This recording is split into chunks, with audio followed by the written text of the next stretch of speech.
The studio lights blazed with that familiar late-night shimmer, bright enough to wash out every shadow, sharp enough to make even the calmest guest blink. Jimmy Kimmel Live! Was running smoother than ever that night. The audience warmed up, laughter primed, cameras rolling in their steady rhythm. The stage gleamed like a polished mirror of Hollywood itself, shiny, loud, and just a little too perfect. When the announcer's voice boomed, "Ladies and gentlemen, please welcome the legendary Sylvester Stallone," the audience's cheers roared through the rafters. A few stood up, clapping wildly as the man himself walked out from behind the curtain, posture proud, chin high, eyes scanning the sea of faces. Sylvester Stallone still carried that unmistakable aura, the same quiet, battle-worn strength that had defined a generation. His suit was charcoal gray, tailored but understated. The silver glint of his tie caught the lights as he waved, offering that half-smile that could melt into steel at any moment. He shook Jimmy Kimmel's hand, both men smiling for the cameras, though the difference between them was already clear. Kimmel's grin had that late-night mischief, that practiced edge that came from years of throwing verbal jabs for laughs. Stallone's smile was more guarded, polite, disciplined, just enough to play along. "Man, it's good to have you here," Jimmy said as they sat. "It's been a while since we've had you on. I thought you'd retired to some Italian vineyard or underground boxing gym or something." Laughter rippled through the crowd. Stallone chuckled softly. "Nah," he said, voice gravelly and rich. "Still here. Still working. Some of us don't quit easy." "Oh, I know," Jimmy said with mock seriousness. "You've been punched, shot, blown up, and somehow you're still doing it. You're like Hollywood's toughest cockroach." The audience howled. Jimmy smirked, clearly pleased with himself. Stallone smiled faintly, a flicker of amusement in his eyes, but there was a sliver of tightness in his jaw. He shifted in his chair. "Guess that's one way to put it," he said dryly. "Though I prefer Survivor." Jimmy nodded, pretending to backpedal. Right. "You've got a new film coming out. Iron Will. Sounds like vintage Stallone. Explosions, muscles, and a message about never giving up." The crowd clapped lightly. Stallone leaned forward. "It's actually more personal than that. It's about the kind of will it takes to keep going when no one believes you still can. It's about a man trying to prove he's more than what people expect him to be." Jimmy's eyebrows rose. "So, like Rocky?" Another wave of laughter. Stallone's expression barely moved, though his hand gripped his knee tightly. "Not quite. It's about a father and son." Something quieter. "More human." Jimmy smirked. "I don't know, man. I think your fans would riot if you didn't throw at least one punch. You're the king of fists and fireballs." "Don't tell me you're turning into a poet now."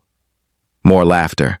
Stallone's eyes flicked toward the audience, then back to Jimmy. "Can't a fighter have a heart?" he said softly. Jimmy grinned, trying to keep the bit light. "Of course. It's just, people love you being, you, breaking jaws, lifting tanks, screaming in slow motion." "Yeah," Stallone said, nodding. "That's what they love. But sometimes what they love traps you. They forget you can change." For the first time, the crowd quieted. Kimmel blinked, unsure how to respond. "I mean, that's kind of the deal, though, right? You build a brand. People come for what they expect." Stallone's tone dropped, weightier now. "Maybe that's the problem. I've spent 40 years proving I could be more than that. But this town, it doesn't like when its heroes get older. It likes to laugh instead." Jimmy leaned back, the air between them cooling fast. He tried to joke his way out. "Hey, don't look at me, man. I'm not the one calling you old. You still look like you could take out half my crew." The audience laughed again, but uneasily. Stallone didn't join in this time.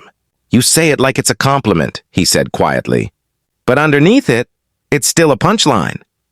For the first time, Jimmy's smile faltered. "Come on, Sly, we're just having fun. You've been around long enough to know how this works." "Yeah," Stallone said, leaning back. "I do, and maybe that's the problem. It's always fun until you start talking about something real." The crowd was silent now. The laughter had drained away. Kimmel shifted in his seat, glanced toward his producer behind the cameras, then forced another grin. All right, I'll bite. What's real then?" Respect, Stallone said simply. For what we give, for what we've survived, for not being dismissed just because we don't fit the mold anymore? Kimmel raised his hands, half joking. Whoa, okay. I didn't mean to hit a nerve. We love you, man. You're a legend. Stallone nodded slowly. Then treat me like one. The Jimmy finally said, So, you're saying Hollywood. The moment Sylvester Stallone stepped out of the studio doors, the night air hit him like a cleansing wave. It was cool, sharp, and alive, a stark contrast to the artificial heat of the stage lights he'd just left behind. For a second, he paused on the sidewalk outside the Jimmy Kimmel Live building, surrounded by production vans, security guards, and the faint hum of Los Angeles nightlife. His pulse was still pounding, not from anger exactly, but from the unmistakable aftershock of truth finally spoken aloud. Behind him, the studio's red on-air sign flickered, still broadcasting the awkward aftermath of his exit. A few production assistants hurried through the doors, whispering into headsets, glancing nervously at him as though they weren't sure whether to approach or keep their distance. Stallone ignored them. He adjusted his jacket, straightened his tie, and began walking down the lot toward his car, each step echoing in the open night. His driver, a quiet man named Leo who'd worked with him for years, stood waiting beside a sleek black SUV. Everything all right, sir? Leo asked carefully. Stallone didn't answer right away. He stopped, looked back once toward the glowing studio sign, then shook his head slightly. No, he said finally, his voice low but steady. But it will be. They got in the car. As the doors shut, the outside noise faded, replaced by the soft hum of the engine and the faint buzz of Stallone's phone lighting up beside him. He picked it up. Dozens of notifications were already flooding in. Mentions, hashtags, breaking headlines. Stallone walks out live. Kimmel clash shocks viewers. Hollywood legend storms off set. Clips of the exchange were already going viral. He scrolled through the chaos, the corners of his mouth tightening, not in anger, more in resignation.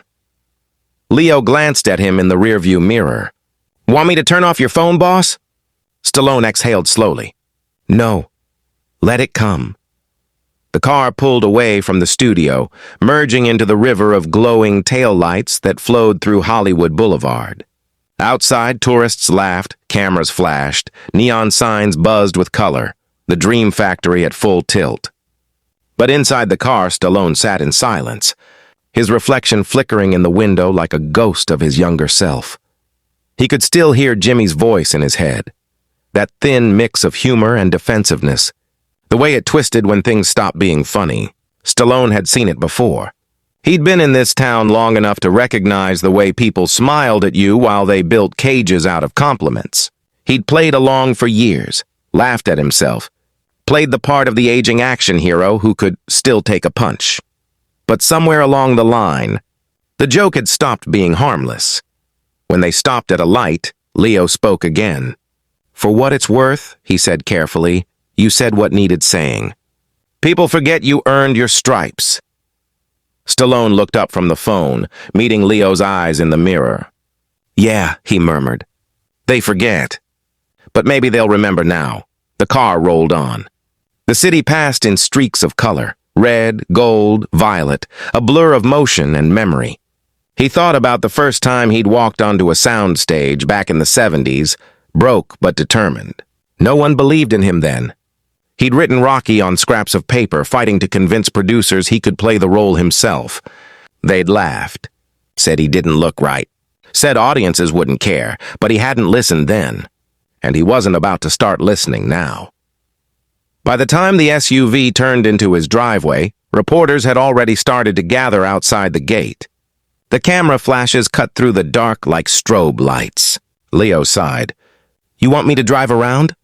Stallone shook his head. Nah, let them take their pictures. They'll get bored when I don't say anything. He got out, adjusting his jacket again. The photographers shouted questions from behind the fence. Sly, what happened with Kimmel? Did he disrespect you? Are you going to apologize? Stallone didn't stop. He walked straight through the gate, the gravel crunching under his boots. Inside, the house was quiet, too quiet. He dropped his keys on the counter and looked around at the walls lined with posters and awards. His life was everywhere, framed, frozen, curated for admiration. Rocky, Rambo, Creed, The Expendables. All of it stared back at him, larger than life. Strange, seductive beast that gave and took in equal measure. He'd fought at once with his fists, then with his scripts, and now, maybe, with his voice.